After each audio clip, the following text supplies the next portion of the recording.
요한이 전한 거룩한 복음입니다. 그때 예수님께서 군중에게 말씀하셨다. 나를 보내신 아버지께서 이끌어 주지 않으시면 아무도 나에게 올 수 없다. 그리고 나에게 오는 사람은 내가 마지막 날에 다시 살릴 것이다. 그들은 모두 하느님께 가르침을 받을 것이다. 라고 예언서들에 기록되어 있다. 아버지의 말씀을 듣고 배운 사람은 누구나 나에게 온다. 그렇다고 하느님에게서 오니 말고 누가 아버지를 보았다는 말은 아니다. 하느님에게서 온 이만 아버지를 보았다. 내가 진실로 진실로 너희에게 말한다. 믿는 사람은 영원한 생명을 얻는다. 나는 생명의 빵이다. 너희 조상들은 광야에서 만나를 먹고도 죽었다. 그러나 이 빵은 하늘에서 내려오는 것으로 이 빵을 먹는 사람은 죽지 않는다. 나는 하늘에서 내려온 살아있는 빵이다. 누구든지 이 빵을 먹으며 영원히 살 것이다. 내가 줄 빵은 세상에 생명을 주는 나의 살이다. 주님의 말씀입니다. 그리스도님 찬미합니다.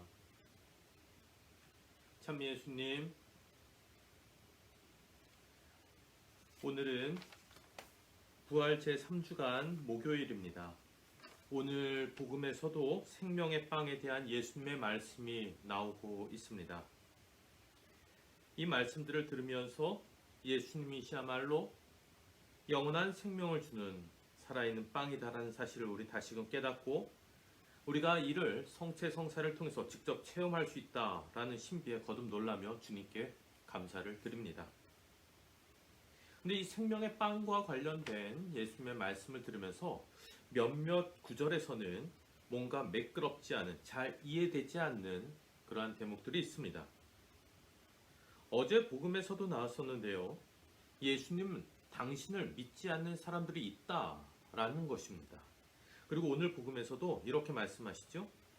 나를 보내신 아버지께서 이끌어주지 않으시면 아무도 나에게 올 수 없다. 이 말씀으로 비추어 봐서 주님께 오지 않은 사람, 주님께 오지 못한 사람들이 있었다라는 사실을 우리는 알 수 있는 것이죠.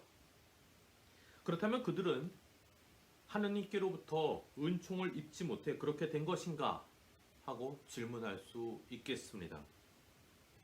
또 더 나아가 하느님께서는 당신이 구원하실 대상으로 애시당초 몇몇 사람만을 선택하신 건 아닐까? 결국 하느님께서는 우리 인간을 모두 구원하시기를 원한다는 것은 어쩌면 거짓이 아니었을까? 이런 질문을 할 수 있겠다라는 겁니다. 그러나 우리가 알다시피 구원은 몇몇 사람에게만 주어지는 특권적인 또 배타적인 무엇이 아니다라는 것이죠. 하느님께서는 모든 이의 구원을 원하십니다. 그렇다면 믿지 않는 이들, 예수님도 배척하고 또 예수님을 따랐었던 사람들을 박해했었던 사람들이 분명히 존재하고 있고 그들은 하느님의 이끄심을 받지 못한 것처럼 말하고 있는 이 요한복음을 우리는 어떻게 이해해야 할까?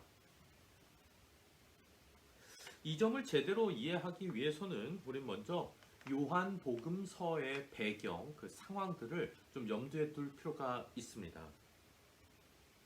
요한복음은 예수님께서 돌아가셨다가 부활하시고 또 승천하신 뒤 약 60년에서 70년이 지난 시점에 쓰여진 복음서입니다.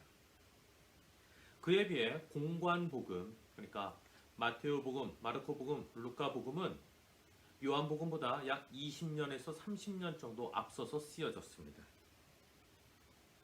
당연히 시간적 차이가 있는 것이죠. 한 세대 차이가 납니다. 시간이 지남에 따라서 복음서를 읽는 사람들의 환경도 분명 달라져 있었습니다.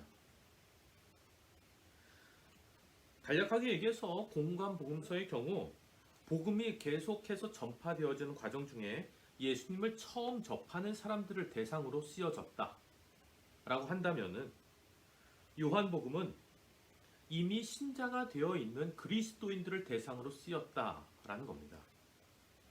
자, 그렇다면 요한복음서 저자는 왜 이미 그리스도 신자가 된 사람들을 대상으로 이 복음서를 썼을까? 그 이유는 당시 신자들, 그리스도인들의 신앙 생활 여건이 무척 열악해지고 있었기 때문입니다.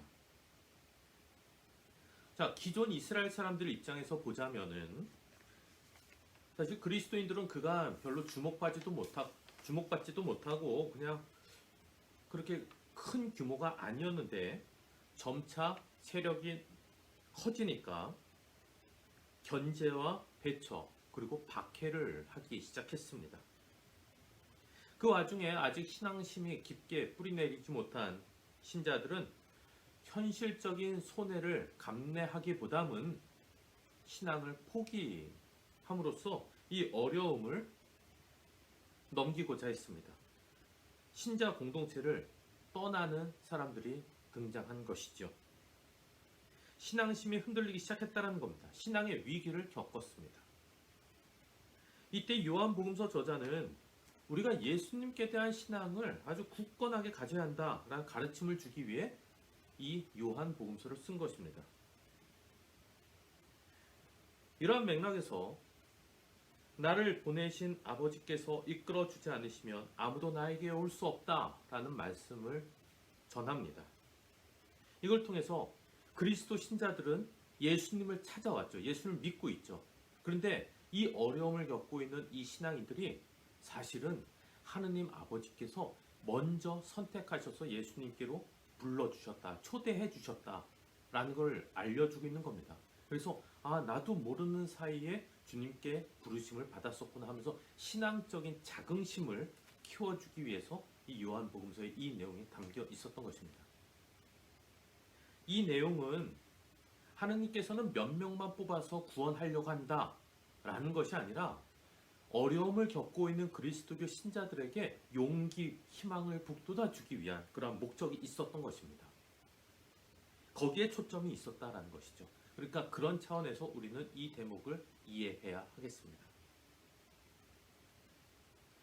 예수님께서 마지막 만찬 때에 너희는 나를 기억하여 이를 행하여라 하고 명하셨습니다. 그래서 후대 그리스도인들은 함께 모여서 빵을 나누는 성체성사를 계속해 나갔습니다. 그들은 자신들이 나누어 먹는 빵이 바로 예수님의 몸이다라는 그런 믿음을 가지고 있었죠. 오늘날도 마찬가지입니다. 우리에게.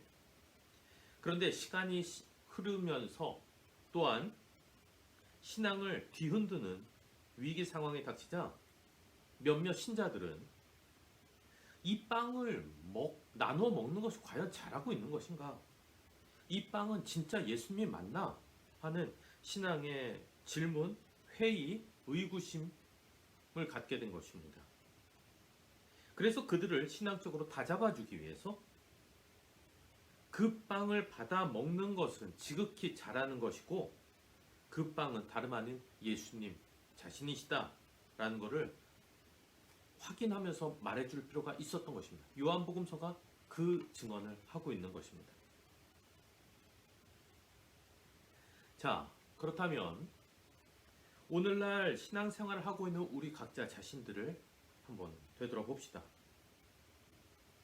우리가 직접적인 박해는 받지 않는다 하더라도 우리는 일상생활 안에서 신앙으로부터 마음을 멀리 떨어뜨리게 하는 온갖 유혹을 겪으면서 살고 있습니다.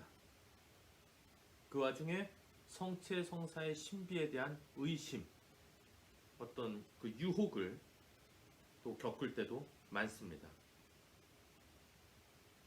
우리의 신앙생활의 상태 역시 요한복음의 상황에서 무척 많은 시간이 흘렀음에도 불구하고 여전히 끊임없는 의심과 위협이라는 위기 앞에 놓여 있다라는 것이죠.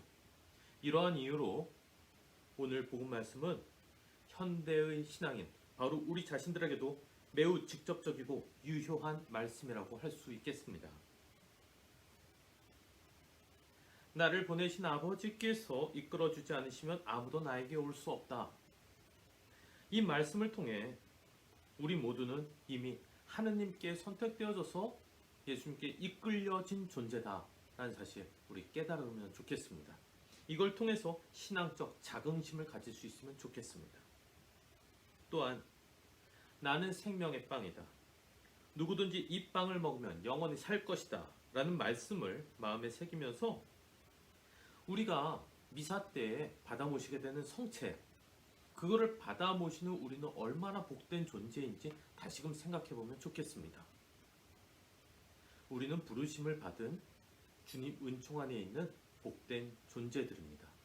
우리를 불러주신 하느님께 감사드리도록 합시다. 끝으로 오늘 4월 30일은 제 영명 축일입니다. 성 비오 5세 교황 기념일입니다. 그동안 저를 위해서 많이 기도해 주신 본당 공동체 많은 신자분들께 감사드리고, 또 제 기억으로는 제 영명 축일날 공휴일인 적이 한 번도 없었습니다. 처음인 것 같습니다. 부처님 오신 날 부처님께도 감사드립니다. 우리 모든 교우분들 영육간에 건강하시길 계속해서 기도하겠습니다. 감사합니다.